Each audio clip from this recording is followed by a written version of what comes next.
Satu, ingin mempresentasikan tentang kedatangan Jepang di Indonesia. Sebelum itu izinkan kami perkenalan diri terlebih dahulu. Perkenalkan, nama saya Zevanya Naomi. Nama saya Darina. Nama saya Iqbal. Nama saya Nisa Nurhayna. Selamat menonton. Oke, saya di sini akan menjelaskan tentang kedatangan Jepang di Indonesia. Yang pertama, Belanda menyerah tanpa syarat kepada Jepang.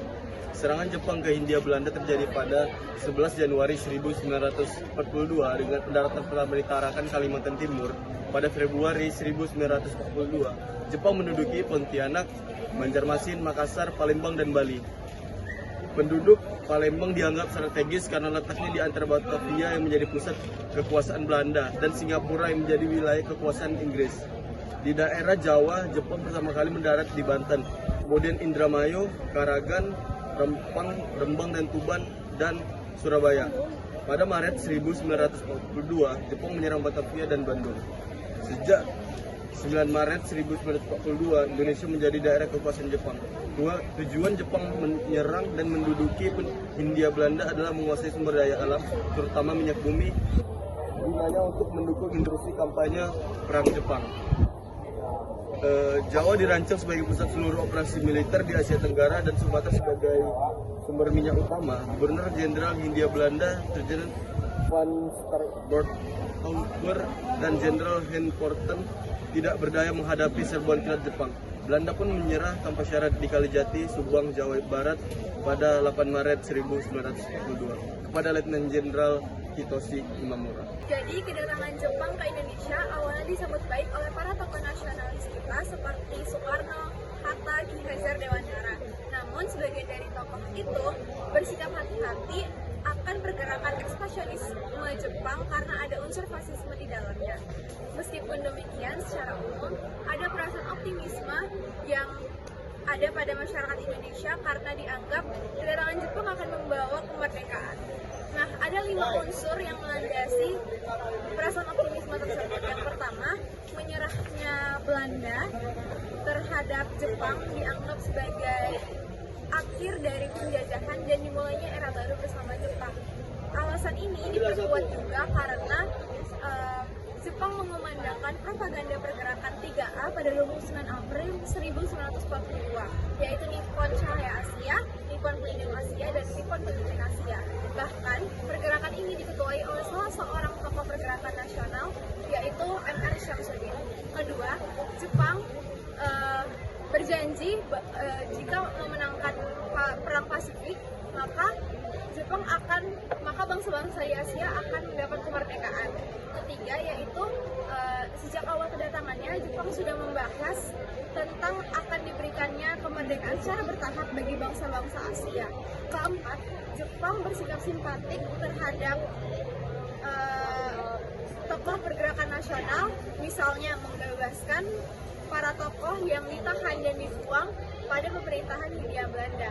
Yang kelima atau yang terakhir adalah Jepang memberi kemudahan bagi Indonesia seperti melakukan ibadah, mengibarkan bendera merah putih di samping bendera Jepang dan menyanyikan lagu Indonesia Raya bersama lagu kebangsaan Jepang yaitu Kimigayo. Rakyat Indonesia awalnya tidak sadar bahwa mereka sedang diperalat oleh Jepang untuk mendukung industrialis dan ambisi imperialisnya dalam memenangkan perang Asia Timur Raya. Setelah Jepang menguasai Indonesia, Jepang membagi Indonesia menjadi 3 daerah militer yang berada di bawah kendali Angkatan Darat atau Rikubun dan Angkatan Laut atau Kaigun. 3 daerah tersebut, yang pertama Jawa dan Madura yang berpusat di Batavia dan berada di bawah kendali Kaigun. Yang kedua itu ada Sumatera dan Semenanjung Melayu yang berpusat di Singapura. Yang ketiga dan berada di bawah kendali Rikubun. Dan yang ketiga itu ada Kalimantan, Sulawesi, Nusa Tenggara, Maluku, dan Papua yang berada di bawah kendali Kaigun. Selain Jepang membagi Indonesia menjadi 3 daerah militer, Jepang juga mengangkat beberapa tokoh politik Indonesia ke dalam struktur pemerintahan Jepang. Tokoh tersebut yang pertama ada Husein Djajadiningrat, yang kedua Sutarjo Kartohadikusuma, yang ketiga R.M. Surjo, dan yang keempat Prof. Suhomo. Saya memenuhi kebutuhan akan pegawai, pengangkatan mereka terutama dimaksud untuk menarik simpati rakyat Indonesia. Dalam sistem pemerintahan Jepang, Jepang memperkenalkan sistem baru yang disebut dengan Tonarigumi atau yang dikenal dengan istilah rukun tetangga, yang bertujuan untuk membangun gerakan pertahanan masyarakat yang dapat dilakukan secara gotong royong. Dalam bidang politik dibentuk Jawa Hokai, yaitu himpunan kebaktian Jawa, yang bertujuan sebagai lembaga yang bertugas mengumpulkan dana. Oke, selanjutnya saya akan menjelaskan penjelasan dari Nahya sebelumnya. Oke, Jepang itu membagi 10 keresidenan di Indonesia. Dan setiap residen tersebut ada kota Toraja, kabupaten, kewedanan, kecamatan, dan kelurahan.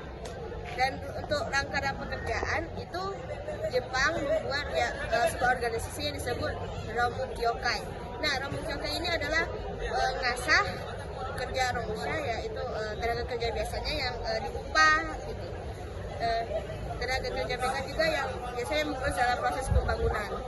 Namun seiring waktunya pekerjaan mereka tuh malah tidak diupahi, dan ya kita tahu apa yang terjadi pada orang-orang Romusha tersebut. Dan di Jepang juga ada pertahanannya, yaitu semi militer, salah satunya seperti Putra, Peta, Jawa Hokukai, dan lain-lain sebagainya. Setelah membuat beberapa dari semi militer tersebut, juga ada lagi organisasi lain, yaitu barisan pelopor yang disebut Suishintai, yang dipimpin oleh Soekarno dan dibantu oleh R.P. Suroso, Otoma Iskandar Dinata, dan juga Mr. Butarno Attamorojo. Sekian, terima kasih. Demikian dari presentasi kami. Terima kasih.